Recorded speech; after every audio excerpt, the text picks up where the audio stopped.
Oh, John, there was something strange. It was in my neighborhood. Who are you going to call? Scott Graziano. We should call Scott in. What's up, guys? Hey, everybody. Thanks for waiting an extra 15 minutes so Rob could get his hair nice and cropped and ready for you. Well, and put on a fresh shirt. Yeah, so I got here about 90 seconds ago, John. Let me just reiterate. So my wife is now teaching night school as well as day school, and my daughter's got dance, and somebody's got to pick her up. So that's why we've pushed it to the 8:15. Sorry, folks, but maybe I'll get someone to come on for 15 minutes before you can't handle it. You can't handle it by yourself. I can't do it. I can't do it. No, you would watch the whole thing fall apart. No, what's that movie? Stuff on fire. You'd be Wayne. That. You'd be Garth from Wayne's World. It's like when he's by himself after Wayne storms off the set. You'd be like, "Hi." I could just Photoshop like another. Dude, I bring the enthusiasm of a sock puppet, so you could literally just make a sock puppet and have it as your. So yeah, you can. Hey, did Michelle say she wants to? Hey, funny enough, that my wife said that on my wedding night. So refund, good sir. Reading the fine print. That's right. Yeah, I was bamboozled. Hey everybody, welcome to Heroes World Sidekick Show. I am 15-minute late, Rob. Or really, actually, I was on time. This is my buddy John. We want to thank everybody for showing up and supporting the show and the channel as always. We've got a special show tonight, John. It's we went obviously, listen, we are in the throes of Halloween, of the scary season, and I'm assuming that you've gone on walks in the evenings with your kids or over the weekend. People in your neighborhood decorating shit? Yeah. When I pass by there's a couple of houses that are really Halloween enthusiasts, you would call it. So really elaborate setups and crazy stuff, and bless them. It's an awesome sight to see. And I have seen a couple other friends who post on their Instagram that they go all in. They're a little further out, but I would love to pay them a visit and witness like the hard work they put into some of these extravagant things. So that's pretty cool. Yeah, man. And it's the season of the witch, season of the ghouls, goblins, and ghosts. And what better way to celebrate than a 1984 movie, Ghostbusters? John, do you decorate your house for Hallows Eve? I have sometimes. We have the decorations kicking around, some skulls and things to put around and things like that, but I'm always too lazy to do it. And I'm like, it's so close to the date. Am I going to put them up and take them down the next day? No, I'm not going to do it. Fair enough. So we are celebrating Ghostbusters, the 1984 original. We've got a rundown of some stats for you, but I think, John, you were going to kick us off with what is new in the store this week, right? Yeah, so new at the shop. If you're not following us on our Instagram, all the new releases get posted up there. I try to get it up first thing Monday morning. So if you're looking that sounds naughty. You dirty old man. No, I'm just joking. So if you're not on the Instagram feed, you'll see the new comics posted there. I usually try to put together a fun little silly graphic. So two books that I featured in this graphic are Batman Fortnite Foundation, the new one-shot coming out, and House of Slaughter. So I'll just show you guys quickly the Batman Fortnite one-shot here. Yeah. Rob might have a little more information since he's kind of more in tune with this, but this is the one that was teased, and it looks like you are getting Batman Who Laughs skin with this issue. So if you thought they were done with the Fortnite crossovers, you thought wrong. They got a brand new one-shot out for you just in time for Halloween. So I don't know if it's going to be Halloween themed or not. If you are playing Fortnite, there's a lot of things going on in the game that is Halloween themed, and some of the guys mentioning in the chat all the new skins and stuff like that, a lot of DC stuff, and even the Marvel skins pop up here and there. And they've got the Dune skins as well right now. So they're killing it on this cross marketing.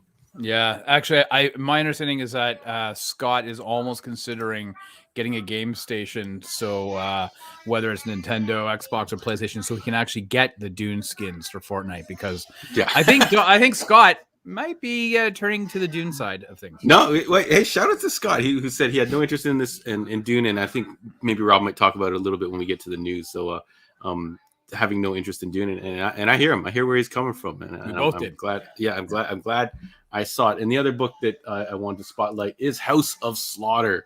So not a variation on that Disney song. It's a Small World, but this is House of Slaughter in the Something is Killing the Children universe. So if you are following this fantastic book from Boom Studios and James Tinion, the fourth. Yep. The IV. Is it pronounced the IV or the fourth? The fourth. But it is a great book. It's probably one of their top books, and it's neat that an original property like this, like they have Power Rangers and some other books and stuff like that. But this is one of their first original books to kind of add something else to that universe. I think I don't think I'm mistaken that, but I think it's one of the first things to add that. So Rob, do you recommend Something is Killing the Children to folks and maybe looking for a good read over the holiday? Yeah, I do. This was a book that if you're into collecting comics on spec, you would know that about 2 years ago, John, Something is Killing the Children was a huge spec book. And a huge word of mouth, but because it was really good. Sometimes these number one issues come out and they're like, they fizzle away and there's nothing to them. But this one was really, really good. I picked up the first trade, and I've quite enjoyed that. I've also picked up, I got the second trade. They're great stories any year round, but I think, listen, like I said, this is Halloween. This is the time to really kind of focus on these things and enjoy it. And I think the atmosphere and the mood of October adds definitely to this book. So I believe you guys have got the trades. Are they on trade 3 at this point, or are they? I think trade 3 just hit like a couple weeks back. Yeah, so yes. I would definitely recommend, if you have an opportunity to get to the store or call John or Andre, and maybe they can potentially help ship it out to you or whatever, I would recommend Something is Killing the Children. Listen, I'll be honest with you, we can have a one day about all the things that we've double dipped on, but this will probably be a book I will double dip on when it gets into omnibus format, or even if they do a couple of very fun special edition coming out. So I'm looking forward to that. If you're also looking for other Halloween themed comics, hey, Gideon Falls hardcover volume number 1, I believe, is out, and I think you guys have it at the store. Yeah, got plenty of copies. And we've talked about Gideon Falls. We've talked about Something That's Killing the Children. But I know that Andre and Jesse have been covering other horror-themed comic books on the TGIF show that's on Fridays. So you're definitely going to want to check it out. Subscribe to the YouTube channel. And show some love for Jesse and Andre as they go through some of these horror-themed comic books. Because I got to tell you, they're great. And the best part for me about Something That's Killing the Children is that I loved James Tinian IV's run on Detective. When he took over Detective, it had a bit of a horror theme, like a dark theme to it, and it translated so well. You can see this is where his strengths lie. So check that out. Check out Jesse and Andre on TGIF, and check out John. Exclusively. They go live on Friday nights. So if you're following us on the Twitch, we could use some more Twitch followers. Link is in the description with our Heroes World links. You can watch them live on Fridays, and you can actually get your questions in. They usually do a Q&A segment at the end of the show, I think. I don't know if that's a new thing they're doing. And then it gets released on YouTube and in the audio feed for the Sidekick show. So if you're not following Sidekick show on the audio, sure, come on over. Everyone's always welcome. But if you're not following the audio feed for the Sidekick show, you will get this show. You will also get this like an infomercial. You not only get this show, but you also get So What I Miss, and you also get TGIF right now and any other specials we go with because that particular service allows me to host for free. So you can see a lot of content go there right now. And definitely shout outs to my guy, Jesse. He actually did the artwork on this shirt that I'm kind of prototyping right now. If you are interested in a sticker of this artwork, hit me up at the shop. I might even ship some out, and you just have to show me that you are following my guy, Jesse, on Instagram, J_WArt. I think that arts with an S. I'll put the link in the description later on, but definitely give my guy a follow and get yourself. The shirt's not going to be ready yet, but I can give you some stickers if you drop by the shop. For new things coming at the shop, I'm sure there's a whole bunch of stuff I'm missing. I think some Pokemon restocks coming. We don't know what's happening until it's happening, and fingers crossed with shipping, it's a complete mess. But I think we'll kick it off to Rob with some hot news. Oh yeah, man. I actually, just before we move to the news, I just want to say, and we kind of reiterated this a little bit on yesterday's podcast, but listen, I get it. Today's what, October the 25th, and you're thinking 60 days until Christmas. I got lots of time to shop. Listen, and if you're not up on the news, and not my news, I'm talking about like global news. There's a shipping issues and there's shortages, and it's hitting McFarlane books, with paper shortages and shit. So if you are a bit of a procrastinator when it comes to your holiday shopping, and there are some really cool either comics, trades, toys, whatever, get on it now. Check out John and Andre at Heroes World, because who the hell knows what happens come December with the way that things are going. All right, cool. I am dropping into the news, John, and I hate to do this to you, buddy, but we're going to start off a bit of a sad news. I know that you are a big fan of Friends. I'm not sure if you heard about this yesterday. Mm-hmm. Unfortunately, James Michael Tyler, who played coffee barista Gunther on Gunther is from a game. Gunther passed away yesterday at age 59 from stage 4 prostate cancer.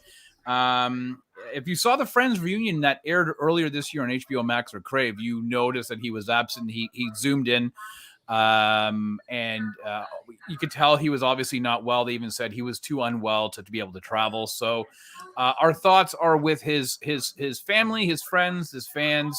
Definitely was, the sixth unofficial friend, I guess. A big part of, just as much as, like a lot of the sets they were at and a lot of the auxiliary characters. He was definitely part of that main cast. And a little piece of trivia is he got the part because he actually knew how to use those coffee machines. So that's those awesome. extra skills helped them get the job done. So that's sick.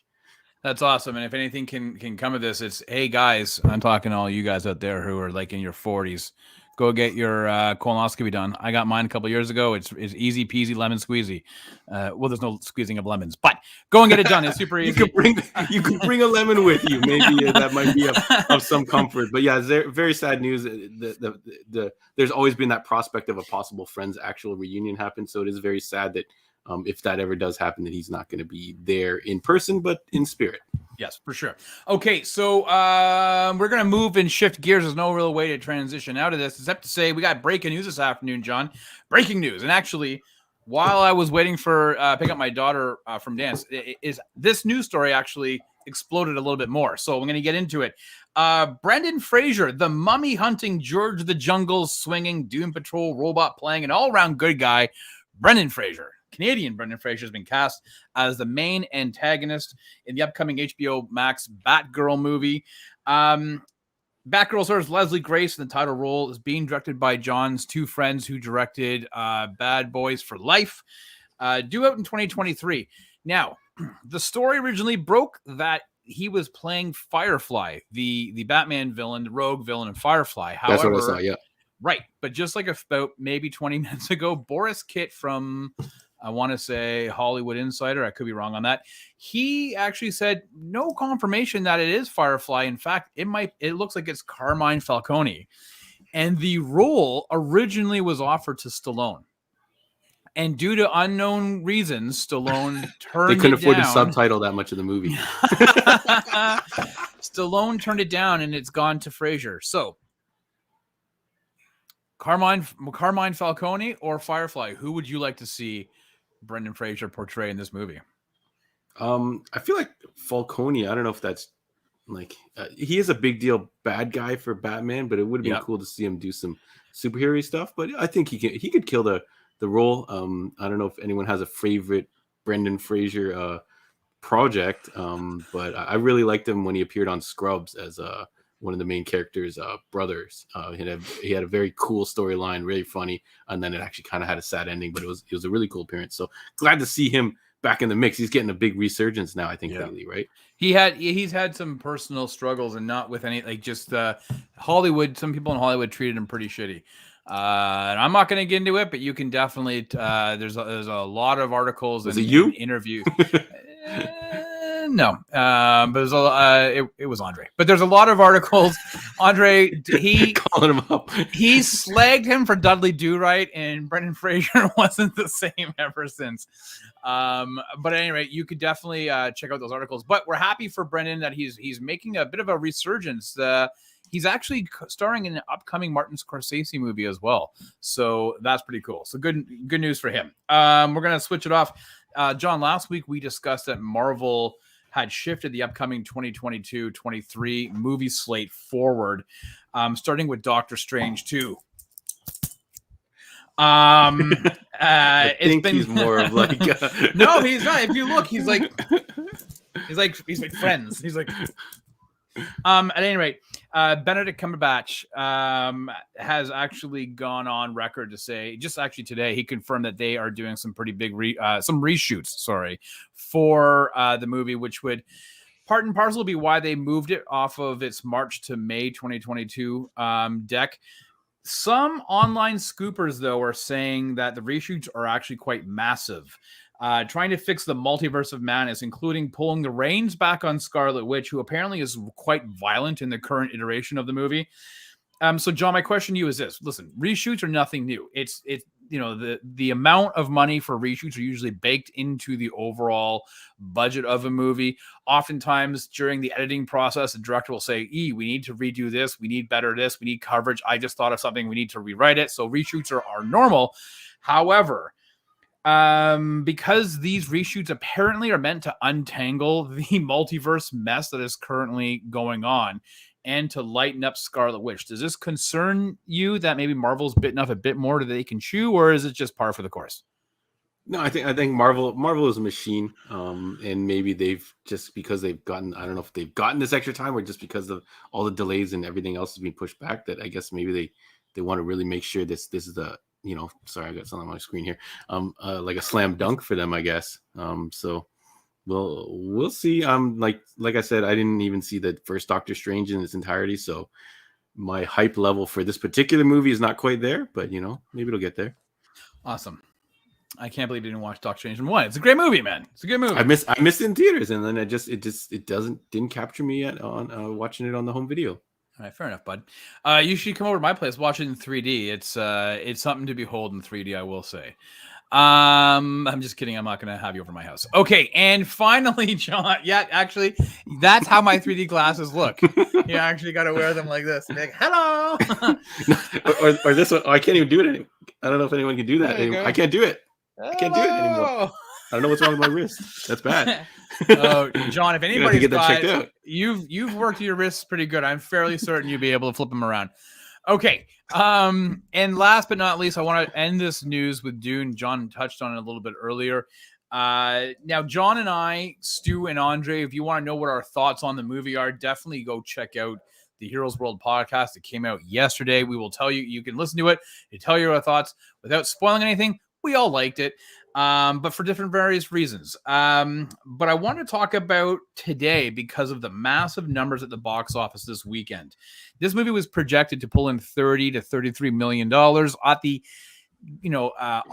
outside of that of a best case scenario, they said 36 to 38. They've revised it today. It actually pulled in over $41 million this weekend, which you might be thinking, what are you talking about, man? Like, these movies are used to pulling in over 100 million. Well, this is Warner Brothers' biggest pandemic opening movie the last year and a half as well. This movie blew for $41 million when it was simultaneously released on HBO Max is saying a lot. There are also now some information. Again, it was just within the last hour. At HBO, apparently the numbers of viewings was quite high. What was interesting to me is that a lot of 60% of the tickets were purchased within 24 hours, period, or of same day ticket purchase. The word of mouth of Dune has gone through the roof. If you look online through Twitter or whatever, there's a lot of people who are telling you go see it in theaters. They are really pushing for this movie to be seen in theaters as opposed to being at home. Obviously, Canadians, we don't have the option to see it at home, unless you've got a VPN or whatever. But that word of mouth is huge, and it's it may not be surprising if this movie holds steady at its current or maybe makes a little bit more money throughout this week because of the word of mouth. So a big congratulations to Canadian Denis Villeneuve and the entire team at Dune. Hopefully Warner Brothers removes their head out of their ass and greenlights part 2, because we definitely want to see it. For those who were like, no, I'm not a Dune fan. I don't care about this property. I don't give a shit about the board games, the books. I hate it. We get it. I don't play board games. We've established this. I'm the outlier of the group of four of us. I'm just a movie guy, and I really enjoy shit like that. And I don't know anything really about Dune. I enjoyed the shit out of this movie. I'm just a movie guy. Yeah. TV and movie guy. I heard the streams are potentially greater than Justice League Snyder Cut, I think was the rumor that I saw. I don't know if that was a clickbait article or whatever. No, I think Stu may have just sent that to us when I was driving. I saw it pop up on my phone. So I just quickly saw the headline. Yeah. So you're right. I think that the streams on, and that's why I said the streams of HBO Max, of Dune on HBO Max are higher than what they were for Zack Snyder's Justice League. So all in all, I think this is something pretty special. I think this movie is special. So I see that Lewis said he's not really that interested. Yeah. Fair enough, but I think you'd be surprised. Yeah. Very, very surprised. I went from, if you watch the podcast, I went from when I was booking my own tickets, I was like, man, maybe I'll go, maybe I won't to. Like, This is my favorite movie of 2021 so far. I have to go back and go through the list and see if I'm missing anything. But impressive. Yeah. Impressive, but I think you can enjoy this at home if you've got nice sound, or you put on some headphones and you commit to it. You're not like on your phone goofing around or whatever. You actually have to give it a second to get rolling, and then I think you will appreciate it if you're in the mood for it. If you straight up aren't in the mood, then it'll be hard to sell you on anything. Right, but I will say, if you are a fan of Denis Villeneuve's work, if you are a fan of Sicario, if you're a fan of Arrival. That came out, or even of Blade Runner 2049. If you thought Blade Runner was a bit slow, but it looked gorgeous, I'm telling you, this ups the ante on everything. So definitely check out our review. John, myself, Stu, and Andre, we all go into it for different reasons. Obviously, no, I'm not bearing in the lead here. Andre's a massive Dune fan, and then Stu, and then I think John and I are probably on the same wavelength. So big stands of Dune. In fact, I might try to go see it again this week. We'll see. Anyway, John, like Doctor Strange, that's my news. Thank you, Rob, for the news. That was fantastic. Thank you, everybody in the chat, for your interactions. It means a lot to us. It's really fun. So are we going straight into Ghostbusters? Do we have anything else to mention? So what I missed coming up on Thursday, Rob's got a bunch of Ghostbusters. How come that's not open, dude? You got to open that. He's holding up an Ecto-1 Ghostbusters Transformer dude. Well, which is pretty sweet. Yeah, but should I open it? It's like full on sealed with like tape and everything. Open it. I don't know, man. But like, do you sell your stuff? Do you really flip your stuff?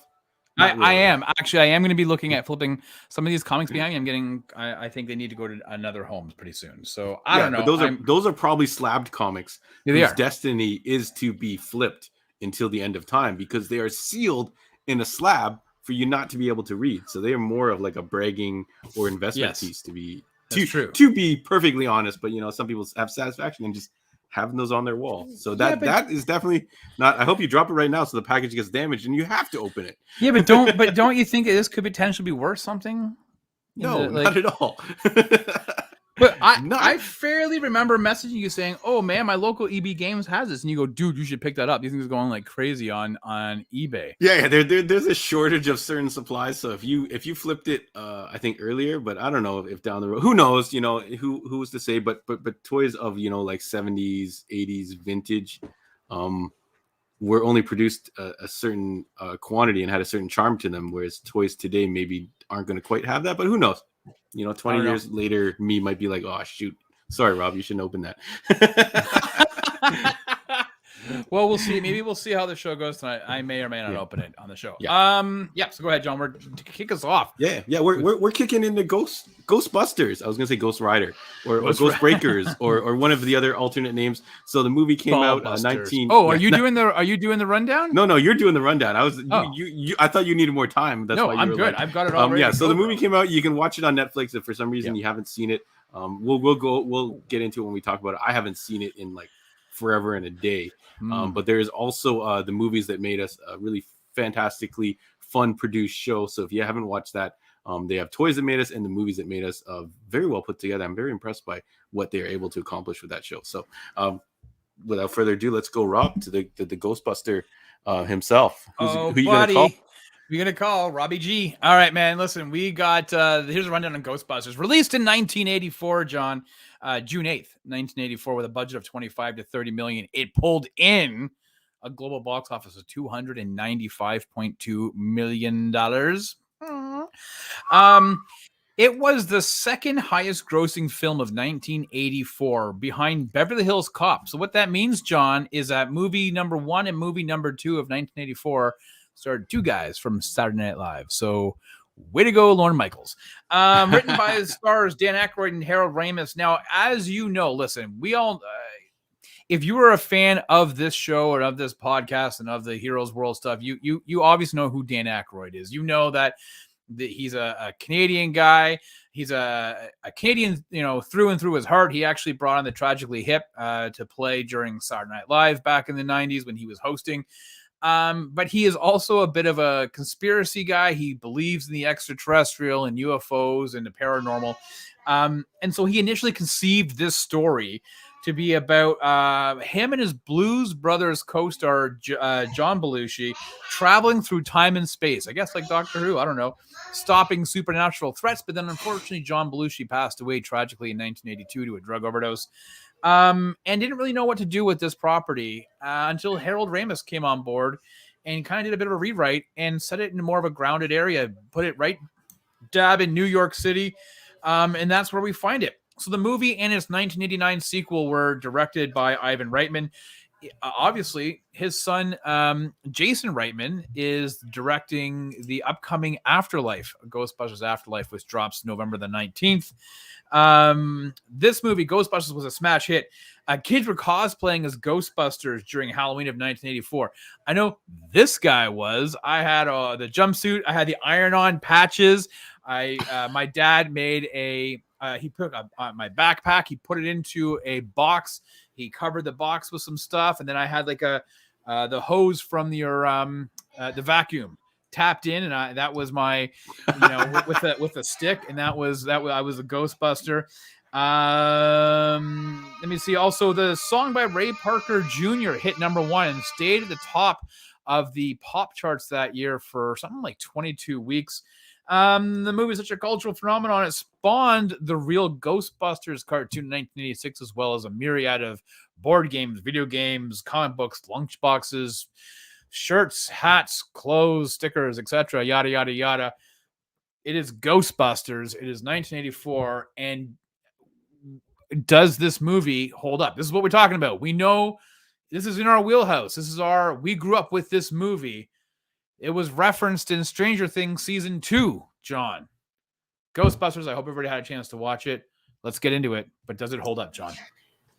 Yeah. So before we get into hold up, you mentioned like all your kind of homebrewed cosplay with Ghostbusters. Yeah. I feel like that was a thing. I don't know if it's just the way that they made the props and stuff, but yeah, I made cardboard box backpack with the juice box PK meter or a trap and stuff like that. And yeah, toilet paper rolls to make the thing. So I feel like that was a pretty funny thing. And back in the day, I feel like I actually saw the cartoon before I saw the movie. I don't know if that makes sense. I don't know when that cartoon dropped. 86. Maybe, yeah. So yeah, maybe I saw the movie on the replay or something like that. I guess I didn't see it in the theaters, but I was, I don't know. For some reason, I thought the cartoon or something else came first, but this is the original property for the movie. Yeah. So I think if the question is, does it hold up? Hell yeah, it holds up. Yeah. For me, and this is like when we got into this a lot when we were talking about 80s movies and older movies and stuff like that. Sometimes you have to recommend them with a caveat, and you have to be like, oh, you know what? For its time, it was really good. But this is one of those movies I feel like you can recommend and someone can watch, and it's got enough of the charm and all the things that work for it that you kind of don't have to tell people that. And I think much of it is attributed to this weird genre it sits in, which is comedy, action, horror, or something like that. It's something about the way it makes, and the cast is phenomenal. We're gonna we're gonna talk about the cast more specifically, but you have I don't know how many comedians on deck, and it just worked, right? So Rob, what did you think? Did you make your son watch this? I did. Okay. So I grew up watching this movie. I have it on #1, #2 on Blu-ray. I was on DVD. I was very happy that Netflix had what they called an ultra 4K version of it. It looked okay. I don't know if it was 4K, but it looked quite clean and crisp. Listen, it is hampered by the effects of its time. And so looking at it through the lens of a 12-and-a-half-year-old boy, he was not as impressed as I was at that age. But it's obvious. It stands to reason that they are very much used to seeing special effects that hold up, for him, or through the roof, and a lot more realistic than what were stop motion animation with the dogs and with Slimer and everything else. So I will say this. Listen, unequivocally, I enjoy the movie. I think though that you may have a hard time getting a younger generation to be invested in this movie. I think, like, my son found it a little bit slow and plodding. This was a movie that slowly builds to its crescendo at the end of the movie, but just getting there is a long time. I actually liked all the getting there. I think towards the end is where it kind of like is not as strong. It's not as strong for me. I like them building up the Ghostbuster name and stuff like that. Yeah, and the special effects. Yeah, you mentioned it. I'm pretty sure. I guess the worst effect was maybe when the dog things started running around. Yeah, when they were standing still, they looked awesome. Sure, but when they started moving, it looked hella bad. So it was stop motion animation. Be able to get past the special effects hump.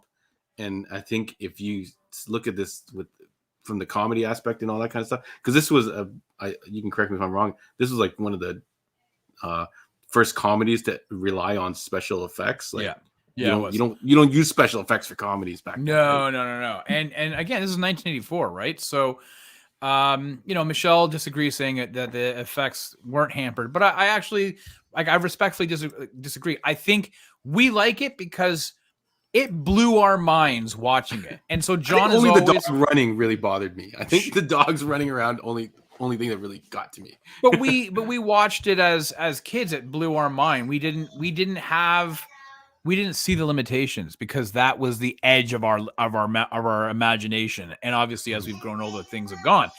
But I think that we enjoy it for a whole different idea than what kids of today's age would enjoy it for. That being said, my son's super hyped to see the new one. Of course. I mean, look at the way that even the effects of, the streams and everything else. So I enjoyed the movie. I liked it a lot. I found it to be funny, but not like slapstick funny. Like I don't know if I laughed. Like if I was a kid watching, I think as a kid, I don't think I got like all the subtleties that we're going to definitely talk about them later. That Bill Murray threw in there.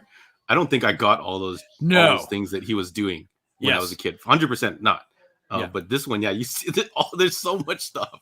Yeah. So might as well just get into it now, John. So like what, this movie starts off with the New York Public Library, and you don't see the ghost at first. You just see the light, and you see the and it's so funny, like the card stacks coming out, right? And that's how you used to have to get you did your research for to pull your books to figure out what shelf they were on, was going through the Dewey Decimal System, which I still to this day probably do not get. And seeing those flip out and stuff like that, like that stuff was great, right? And then you see the old librarian being scared, but you don't actually see what the ghost is. So and then as you said, it slowly builds into this. So you see Venkman doing portrayed by Bill Murray, doing his ESP shtick with shocking that guy. Shock therapy. Yeah. So there are some points of that, like kind of his womanizing maybe is a little bit too over the top. By today's standards, you'd probably have to. You would probably want to tone that down. Some of the stuff he does is kind of funny. But how about we kick it off with who is your favorite Ghostbuster? Egon. And why is it Bill Murray, Peter Venkman? No, I'm just joking. Who's your favorite? Is it Egon? Egon. You want to know why? Because Harold Ramis is the master of like dry humor and dry delivery. Like I remember seeing again Stripes and all those like 80s, those classic. Like he and Bill Murray do well with each other, but Harold Ramis was just phenomenal with his dry delivery. And so for sure, Egon for me was my favorite. He had a lot of the great lines. I think Scott shot one out before when he would just deliver. This is the rules of this. Like, first of all, don't cross the streams, and they've already used the proton. They've already zapped stuff, and then after they go, he's like, "Oh yeah, by the way, don't cross the streams because blah blah blah blah blah blah." Like this crazy explanation. And basically, the explanation is the world's gonna end. And then I think I don't remember it's Bill Murray. I think he's the one. He's like, good tip, thanks. Yeah, thanks. Yeah, appreciate it or whatever. But think about that. The idea that actual terminology, "don't cross streams." I mean, come on, bud. Let's be honest here. I know that you've used that before. Like, if you ever been like out with a bunch of guys like camping or whatever, and you're taking a piss, or if you remember the old Maple Leaf with the trough. Right, you're like, don't cross streams. Like it was, that came up in a random conversation with my wife, and I was like, back in the day when we were kids, either the urinals would just be like spaced out very close, and then at some point there was just troughs. So you just walk up to a trough and you just go to the bathroom with it. And I'm like, this is crazy. They don't have that nowadays. I believe they have the sinks that are like a trough of like the drain, not the right. water. You've got to be the first guy in line or whatever. But man. So and was Egon your favorite when you were a kid as well? No, I don't think so. I think Ray probably was, because that's which is obviously Dan Aykroyd. That's probably more of my humor and whatnot. Even now to this day, I'm a goofy guy, kind of like how Ray is.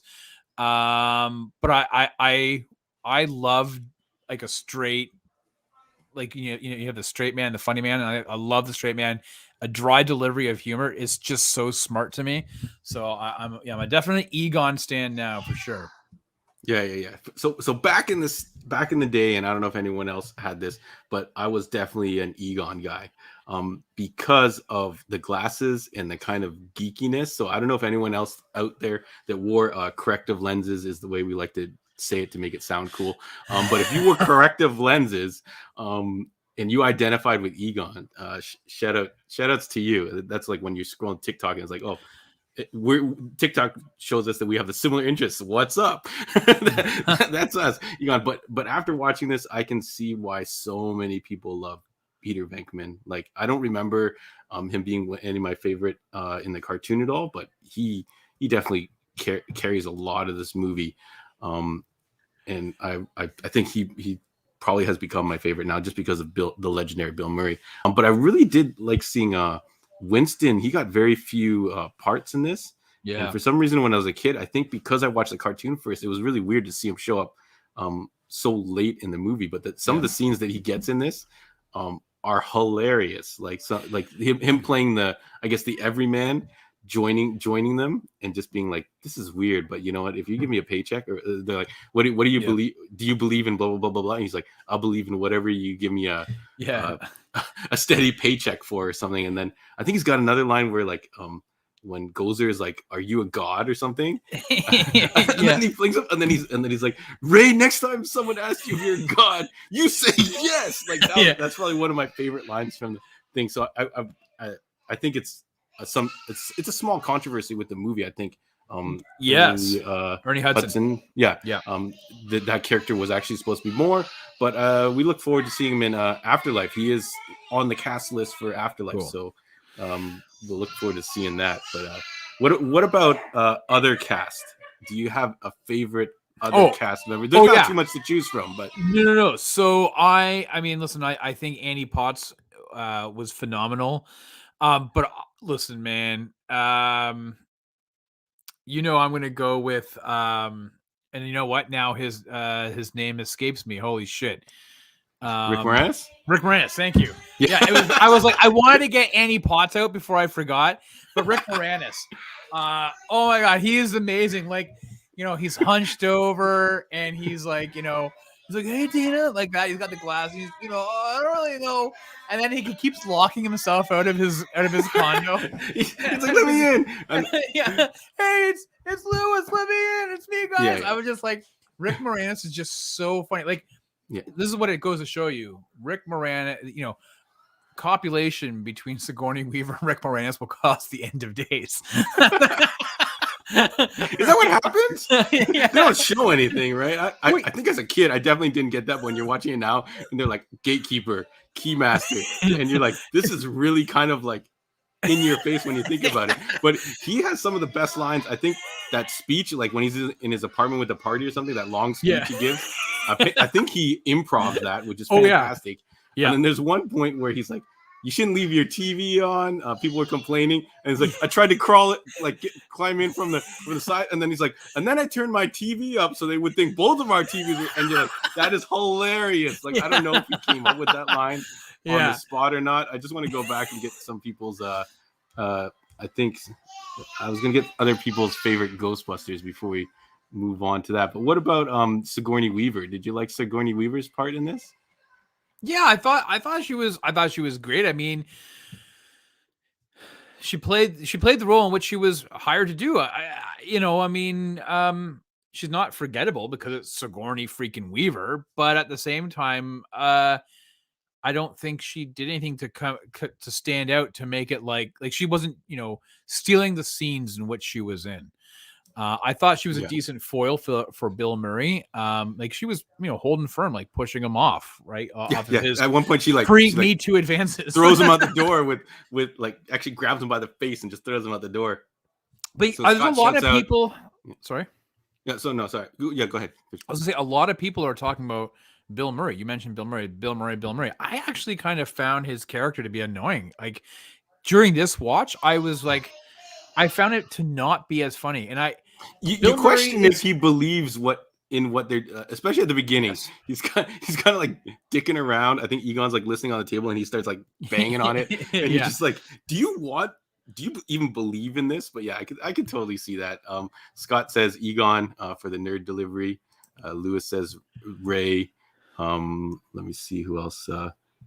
Michelle says Egon. So it looks like Egon. I actually thought Egon was like the least popular Ghostbuster. I keep wanting to say Ghostbuster when I was growing up. Venkman. Steve says Venkman. Okay, we got sidetracked with the toilet.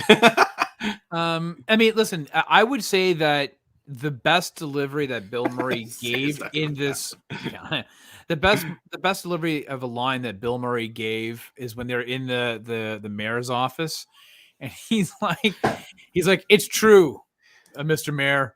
This man has no dick. Like that. Like that to me was like classic Bill Murray. There was moments in this movie I almost felt like Bill Murray didn't really want to be there. And now Bill Murray has a bit of a reputation for being a bit of a curmudgeon. Like he doesn't have an agent. You can't actually get a hold of him. You can only fax things to him. I heard he showed up like last minute. They didn't even know he's going to show up to the movie. Yeah, they didn't have no idea. He's there for filming. Right, and if you actually like the end scene, when they destroy the Stay Puft Marshmallow Man, he has everybody is covered in marshmallow goodness, and he has like almost next to none. And I was like, as I'm watching, I'm like, is that because it's Bill Murray and he was like, I refuse to be covered in shit? I'm not really too sure, but it definitely stood out, the fact that everybody was covered head to toe, like they're wiping it out of their eyes, and he had a little bit on his shoulder, on his proton pack. I guess if he was the biggest star, I heard an interview with Ernie Hudson, and he said it was shaving cream, and it was horrible because it's so hard to get it out, and it like has a smell to it, gets in your eyes, all that kind of stuff. So if he was the main talent, he could have totally just said, hey, you know what, you're not pouring that on me. See you later.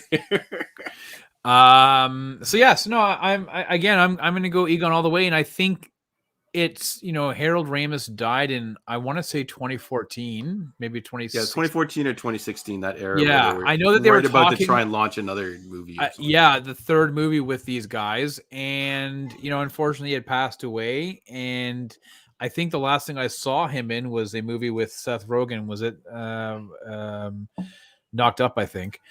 And it's sad because I think he was a big part. I think he would have been great to see with this new cast, but obviously his presence is the center point for this upcoming movie. I mean, that's his house. That's his daughter. I mean, Egon is obviously integral to this new movie. And I think it makes sense based on how his character is and based on the trailers that we've seen and the little puzzle boxes and this and that. I think it's great. So. That Do Ray Egon gag. It's not in this movie. Is it in the No. next movie? Yes, I actually watched number 2 as well. Oh, And that you hardcore. that is a pant load. It does not hold bad? up. I was gonna say we should rewatch it to see if it's as bad as No. they say it is. But yeah, oh man. No, there's barely any ghosts in that movie at all. It actually, it's in the damn title of the movie, Ghostbusters, and I can count on one hand the number of ghosts. It's mostly just this big other worldly beast guy from another dimension. So, yeah. All right, cool. So that'll wrap up our cast. I don't think we really have to talk about, or if we're forgetting anybody else. There was a guy who was playing kind of like the bad guy, but the dickless guy. But he didn't really get to do much. Yeah, that's the guy from Die Hard. That's that's the reporter from Die Hard, right? Oh yeah, he gets sucked in. Yeah, man, he got like some juicy roles. He gets to play the jerk reporter. He's always the and then he gets to be called dickless, which I saw an interview with him, and he said that's one of the things that everyone kind of like shouts at him on the street. So that kind of sucks, but I guess you're famous. That's how it is. Yeah. But okay, so that's cast discussion. Should we talk about our favorite scenes next, or is there anything else you want to talk about, or do you want to talk about the direction and cinematography? I know that's one of your things. I'm not huge on it. This director, I know him. He's done a bunch of stuff, right? Oh, yeah. Stripes in a bunch of other movies. So much so that you could probably go, what's your favorite movie of his? But I haven't seen his other, like, did he direct Meatballs and stuff like that? Yep. Twins. Twins? He directed Twins? I love Twins. Twins is number one for me.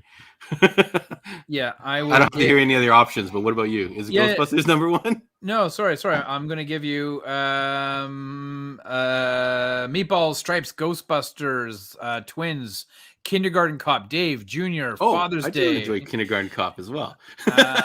My Super Ex-Girlfriend, so obviously not great there. But he was a producer on Animal House. He's produced and written a lot of stuff. Again,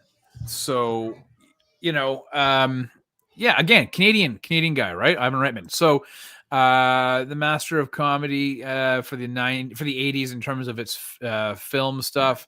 I think again, you look at, you said it, John, comedies didn't have special effects. So you look at what they did with the practical effects, with the books floating. We know that they were on, piano wires or whatever, that they could take out and everything else like that. But man, it looked great, right? And it's in New York. It's grounded in New York, and it had the feel and the griminess of New York, and I thought it was great. So I mean, it's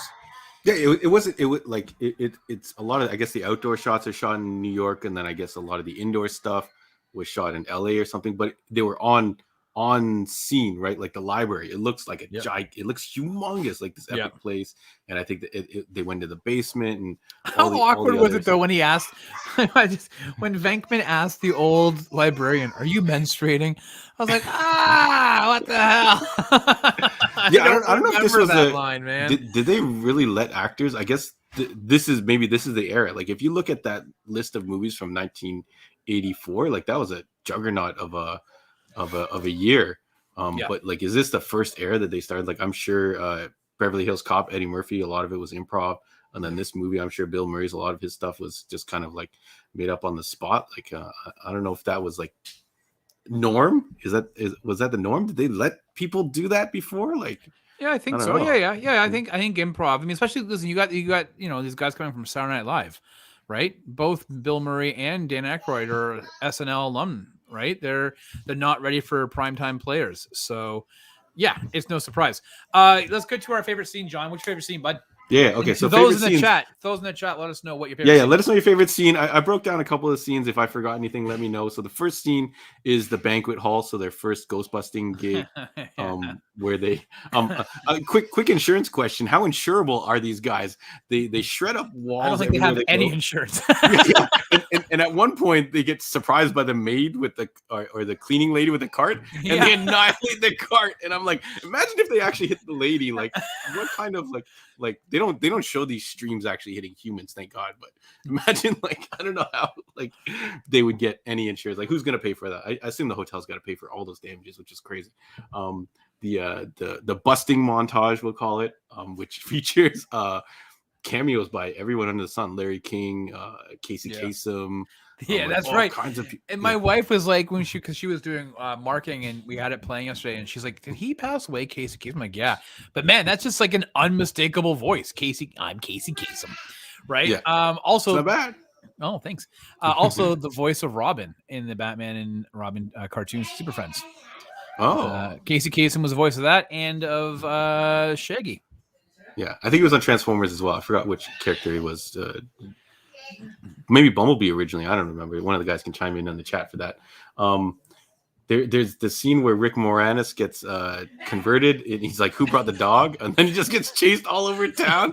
Like, that's a great scene. There's somebody brought a bear.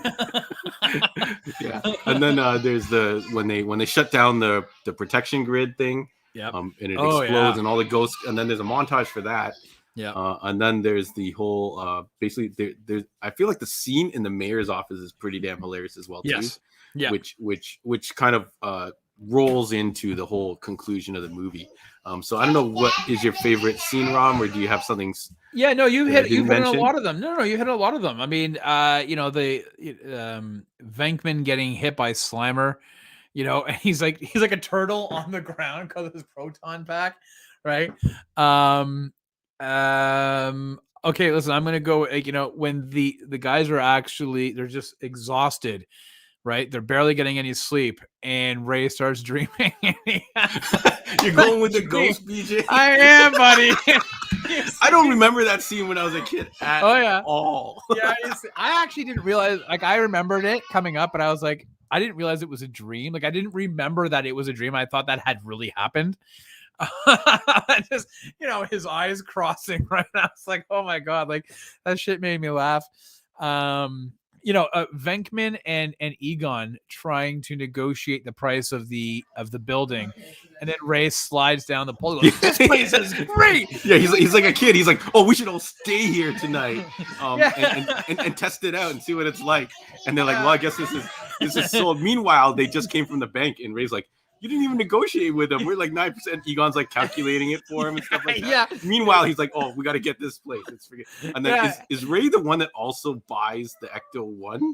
Yeah. Is he the one that pulls up and he's like, yeah, I got a good deal on it. I think he said it was like 4,500 or something. He's like, oh, he needs this, it needs this, it needs this, it needs this, it needs this, which is friggin' hilarious. Yeah, so Egon walk around there with the calculator and goes, Ray, just the interest alone over the next 5 years is $90,000. And then Peter's like, oh, don't worry about it. He goes, everybody has 3 mortgages on their property. It's standard practice to have 3 mortgages on your house or whatever. Yeah. Scott shouts out the ESP testing scene that opens at the beginning of the movie, which is pretty funny. I think at one point he shocks the kid and his gum falls out. Yeah. He picks up his gum and puts it back in. Is that guy a famous somebody? He looked kind of familiar, but not really. But I don't know.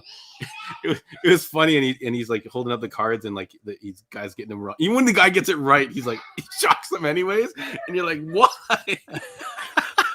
I know, right? There was that. Yeah. Oh man, there was a scene I was going to say that I really enjoyed, and now think about it. I'm going to go through some of the comments. So the mayor's office scene with Michelle, I thought that was great. Speech, even like just with when they're in the jail cell trying to figure things out, and Winston's like, I'm gonna get a different lawyer from you guys. Like, this sounds insane. But then when he's talking to the mayor, and then they're convincing him that this is the best thing to do, and it's like, oh, if we get it wrong, lock us back up. If you get it right, then enjoy everything. Like, I think she's right. That mayor's scene is actually pretty good. Frasier shouts out, of course, the end scene with Stay Puft Marshmallow Man. Jonathan don't think of anything. Don't think of anything. And he's like, I couldn't help it. I thought of the one thing that was probably back to my childhood. Goodness, Yeah. In fact, we actually saw the Stay Puft marshmallows on in Dana's kitchen when the eggs started plopping off. Yeah, and I think you see it on a billboard too. So they kind of like lay the hints out there. Yeah. Let's see. Negotiation with Gozer. Yeah. Yeah, Yeah, see, yeah, the whole, that's the thing, God right? scene. I think that's great. He's Yeah. like on the floor. And he's like, say yes. It's great delivery. Well, that whole Yeah, thing, Steve. it's like when Venkman goes to Dana's house and she opens the door and she's looking like Kelly LeBrock from Weird Science. The hair is all blown out. She's got wicked makeup and all sultry looking. And she goes, "Are you the keymaster?" And he's like, "No." And then she slams the door. And then It's like, funny that being possessed kind of just makes you sexy, horny. I guess. Yeah, horny. Well, because her and the keymaster, they end up doing it on the top of the on the roof, right? Because his hair is all over the place, his pants are undone, and when when Lewis he's possessed and he walks up and he's like looking at the horse and he tells the guy, are you the gatekeeper? I'm just the guy that rides the carriage. And he goes, "Don't worry, you'll be released when the oncoming comes. You're gonna go down," whatever. It was just that shit was making me laugh, and the way he was just hobbling across the road. Yeah, he had a really funny walk. And then I think even when he's about to get caught by the dog, he like bangs up against this window of like rich people eating or whatever. And they all stop. They all stop. The music, everything stops, and they look, and then he just kind of falls down, and they all go back to their eating. Like nobody gives a shit about this guy outside, right? They're like, forget about this guy. Steve shouts out that when they start pricing out the Ghostbusting. I think the breakdown was the one I wanted to say when he's like $4,000 trapping fee, and then he goes like, and then like 1,000 equipment charging. Yeah. And then the guy's like, "That's too much," and he's like, "Okay, we'll just put him back." And he's like, "No." Yeah, I think it was so funny. I think that was mostly the jail scene. So there's a lot of great scenes in this movie, and I overall do like the beginning part. Did you notice there was a lot of smoking in this movie? Yes, a lot of people with cigarettes hanging out. What's his face? Dan Aykroyd is the master of having the cigarette hang off of his lip. Yeah, I was like, how did he do that? Did he put like did he No, if you just wet it. No, you just wet it. If you have dry lips but you wet the it works when you're goofing around at home or on the side of the curb, but when you're ready to film and stuff, you're sweating or whatever, and then the whole take the take is gone or whatever. But yeah, but it is bizarre, right? You see that shit from the 80s and you're like, oh my god, everybody he's wrenching on the Ecto-1 and he's got like a cigarette in his mouth. And like I think at every point they're smoking, like even him and Winston are smoking like in the firehouse where the containment thing is and all that stuff. So it seemed excessive. So I don't know if the tobacco industry was like, hey, you know what? Have your guys smoking in every scene we can think of. We're not gonna put our brand in there, but you're just promoting cigarette smoking. Yeah. I have another question for you. What do you think there was a Janine and Egon thing going on? Yeah, I think she definitely had a little bit of the hots for him because who was it was it Janine that asked him? She goes, "Do you collect anything?" And he's like, "Collect fungi, mold, and spores." She's kind of hitting on him. Like she's sitting at her desk and he's under the desk. Yeah, that's right. And they have a whole conversation with Venkman, and he's like, we're paying you, kind of do something." And then he's like, "Yeah, sorry about that." And then he goes, and then he comes out, and he's like, "I collect mold, spores, and fungus or something like that." Yeah. And then later on, I think there's a point where she kind of always goes. She always kind of goes to him, which is kind of funny. I don't know if that was supposed to be a thing or not, and I don't remember if that was a thing in the animated series as well. And then my last question for you, Rob, is that have you ever used the insult pencil neck? And what does it mean, really? Pencil neck geek. He calls the bad guy. He's like, this pencil neck or whatever. Like, and I'm like, what does that mean? Well, you know what? So I don't know this for sure, but back in the 60s and 70s, and you would remember him if you watched wrestling in the 80s, it was Classy Freddie Blassie. And he used to call people a little pencil neck geek. And I just think it meant like you were so stupid. You were, I guess, a scrawny, skinny kid who was going to get get your ass handed to you, right? You're a nerd, skinny little guy with a skinny neck and a big head on your neck. So I think that's maybe where it came from, because every time I hear pencil neck geek, I always think of Classy Freddie Blassie. Okay.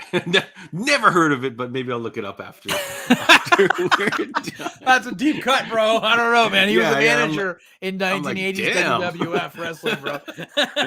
I did watch a lot of that old era WWF, but I don't recall that. But maybe if I see him, I'll be like, okay, if you I see him, remember you'd know. He had the pink blazer on, the white hair. You know, you'd see him. Oh man, that's great. I'm trying to think if there's. So you watch Ghostbusters too? I did. So one final question. I've asked it multiple times. Do you go with Ghostbuster 1 theme song? Who are you gonna call? I don't remember if that's the actual name of the song. Yep. Or by Ray Parker Jr. Yeah, or do you like Bobby Brown's On Our Own I from knew you were gonna Ghostbusters 2 New Jack Swing flavor? So okay. Full disclosure, I actually purchased the Ghostbuster 2 soundtrack on tape cassette when I was a kid. 1989, So did I.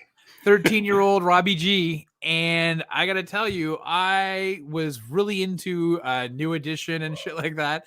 And so I had memorized that fucking song and would play it all the time on my Sony Walkman with the yeah, you like put the proton backs in the back and they split. Phenomenal Ego, the master of evil. Try to battle my boys. That's not legal. And then, it's been a while since I heard the whole track, and I think there's like at least 2 rap breakdowns in the song, which is pretty funny to hear. Yep. Bobby Brown, if you haven't listened to his back catalog, definitely get on there. He's got some wicked fun tracks from back in the day, and I did own that. I don't remember if it was a single or whatever. I think it was a single because shout outs to you young cats who just checked out right now, but sometimes cassette tapes, it was only a single, it would just come in a cardboard sleeve instead of a plastic thing that opened up. And on one side would be the regular song, and then maybe you flipped it over and it would be maybe the instrumental. So instead of rewinding it, you would flip your tape over and listen to the other side. Or if your tape deck just did it automatically. Yeah, so you had to listen to the song with no words, and then you flip it back over. Like, Scott's calling us nerds already. Damn it, Scott. Well, this is great because I think this is Steve. He only remembers Revenge of the Nerds. Are you talking about the song, Steve? Are you talking about we're off for a day and we're off to school with call us nerds? We're so uncool. They laugh at our clothes. They laugh at our hair. The girls go by with their nose in the air. Is that the song you're talking about? One of these days Michelle, we'll take it around. Michelle mentions the Huey Lewis, and I think there was some controversy with that. He got sued, and then he sued Huey Lewis back for. Well, who sued? What? Huey Lewis sued Ray Parker Jr. because the beat is I got a new duck. Like I don't remember what the song is, but it sounds very similar. Oh yes. And then he got countersued later on for disclosing the I guess the details of the agreement or something. Like there's a whole thing. If you look it up, it's kind of funny that happened. But Lewis shutting down a new show. That's a good title for a show. Getting old with Rob and John. I know it must be because Steve just said I'm not that old. So now I feel really shut the hell up, man. Scott's dating himself. He bought 45s back in the day. I remember my friend had a stack of 8-track cassettes because his dad had a Jeep or something that they went into. Those were a sight to behold. But yeah, I do remember records lying around. Sorry, Jonathan. No, that song is all stuck up in my head. Yeah. So Huey Lewis and Ray Parker. Now he has writing credit for Ghostbusters. Yeah, and then so you can look it up. I think it's on Wikipedia or whatever. Is there anything else we want to talk about? Ghost Riders or Ghost Riders? There, I did it. Ghostbusters. Yeah, the movie apparently had multiple names. If you watch the movies that made us, you can hear the details there. It was a lot of fun. No, you know what? Listen, I maintain that this movie holds up for us as we watched it. I don't know if the young kids nowadays would actually appreciate it as much as we do when we were that age, and how we appreciate it now. Ghostbusters 2 is not that good at all. The biggest question I always had is how the hell did Dana go from playing the cello to being an art restorer at the museum? So Sigourney Weaver is in the second one too. Yeah, and it's and it's really not that good of a movie. Did you watch the 2016? I know Sarah was talking about it in here. Michelle I think maybe cursed out Sarah for even bringing it up. But did you watch the 2016 Ghostbusters revival with Kate McKinnon and I didn't catch it. I did watch some of the trailers, and it looked all right to me. And it has I think one of the Helmsworths in it, Liam Helmsworth or whatever, Chris Helmsworth. it's Chris Hemsworth. Yeah, Yeah. playing like a comedic, I guess the Yeah. secretary type role or whatever. Yeah, It looked he was all funny. right to me. And you see, when they talk about this new one coming out, they actually give credit to that movie for kind of testing the waters that they could cast a new give Ghost Rider, freaking hell, Ghostbusters a new team. They can Yep. introduce a new team or something like that, or female characters and stuff like that. So mixed things. I don't know. Did you see it? Did you enjoy it? Yeah, I did see it.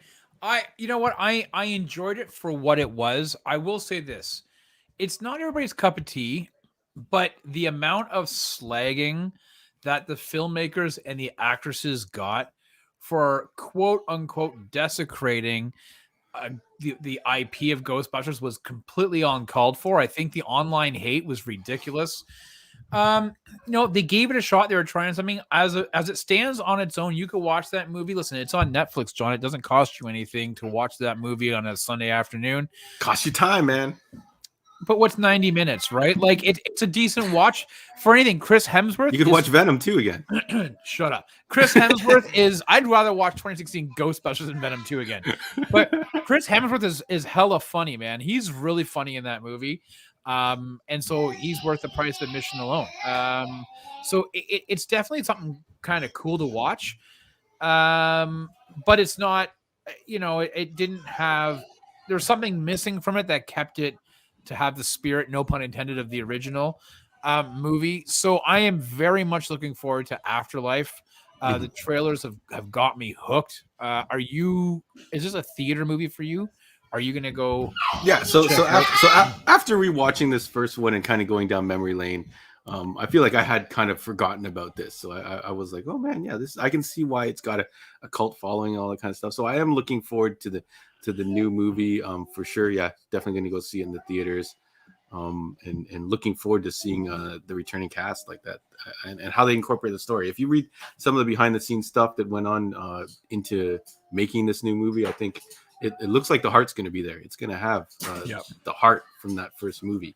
So Scott said he's going to watch 60% of Dune for the amount of time 2016. No, I think it's great, and I think Sarah shouts out that she did really like it. She stands by it. So definitely check it out if you have time. Then I'm interested to hear I think opinions. it's good that it's out there. Listen, it doesn't hurt anybody. Like that's the thing. It's no. I thought that was ridiculous. I'm like, they're not erasing your old movie. They're not. Yeah, it's there. Rebranding all your toys and your old memorabilia is not going to go down in value or something like that, Right. So I am going to go. I'm definitely checking out Afterlife. Once tickets go on sale, I'll be picking up my tickets for that. I'm excited for that.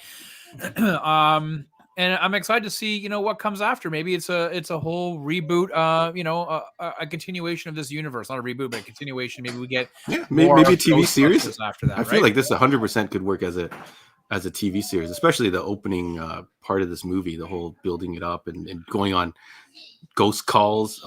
There's many a procedural out there. Why not a Ghostbusters procedural?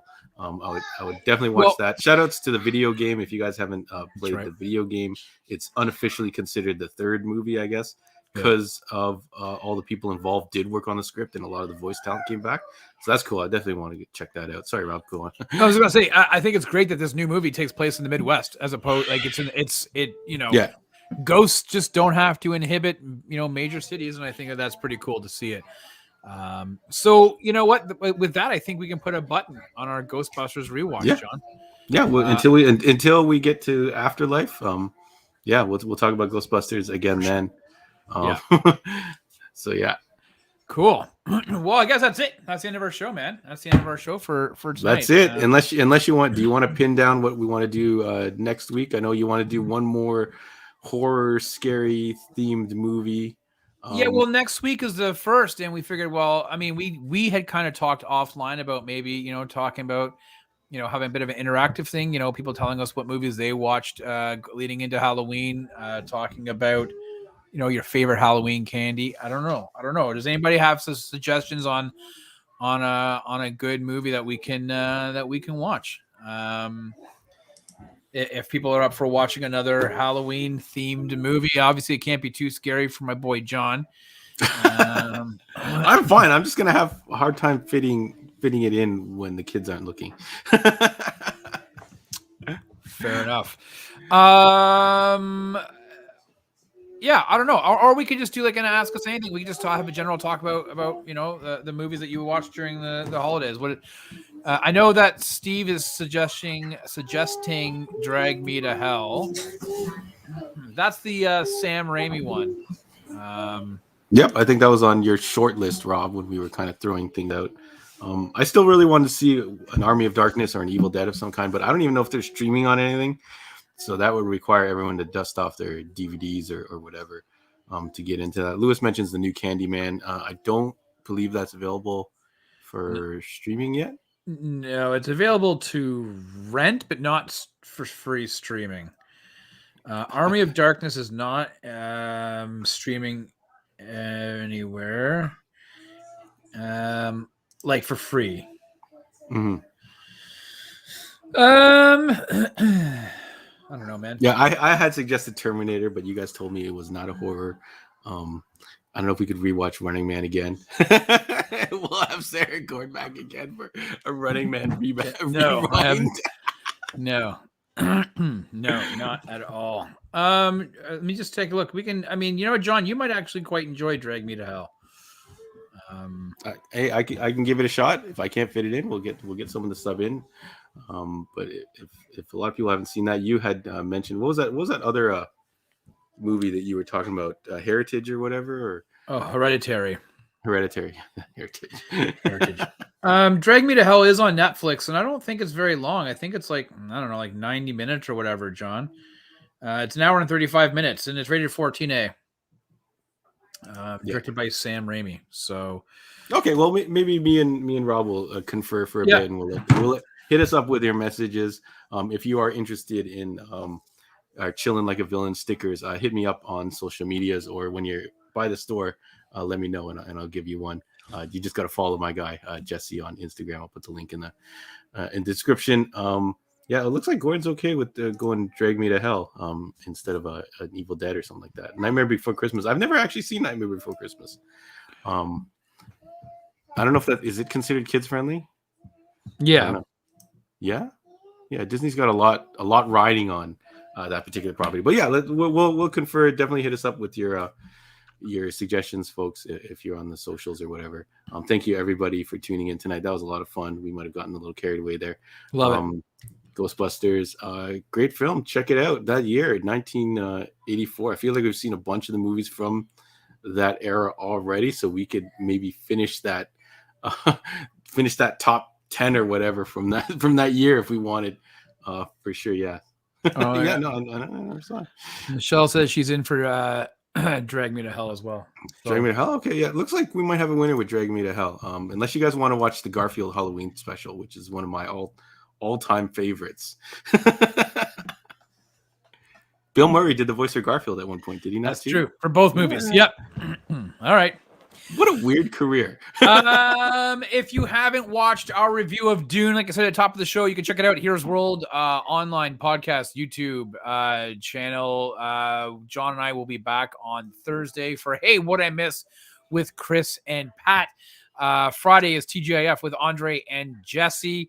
And please, have your notification bell selected on the YouTube channel, because, you never know what trailers start dropping. And we try to get out some trailer reviews as quickly as possible. The last few times we've been doing it tied into the Hey, What I Missed, but oftentimes we try to record them throughout the day when they drop. So have your notification bells open, because, you don't know what movie trailers are dropping within the next week or two. So keep that in mind, John. It was great seeing you. Thanks for everything, buddy. Thanks to everybody on the chat for participating and just being here and watching and listening. So we really appreciate it. All right. Peace out, folks. We'll see you soon. See you guys.